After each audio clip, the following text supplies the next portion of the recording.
Ginugunita ngayong Huwebes, November 30, ang ika-106 na pong anibersaryo ng kapanganakan ng ating bayani na si Andres Bonifacio na kinikilala ring ama ng Katipunan.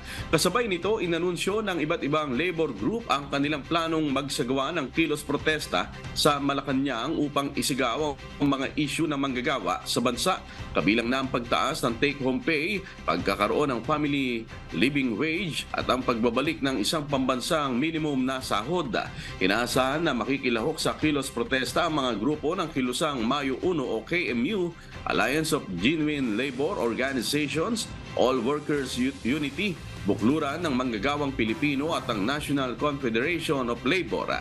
Sa isang pahayag, sinabi ni Ed Laurencio, ang General Secretary ng Grupong Aglo, na masama ang loob niya sa ginawang pagbabago ng palasyo sa pagdiriwang ng kaarawan ni Andres Bonifacio.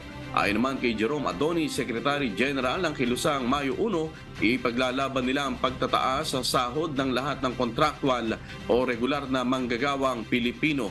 Pagmamarcha ang naturang mga labor group mula sa pintuan ng Malacanang sa Mendiola at magtitipon sa Calao Avenue.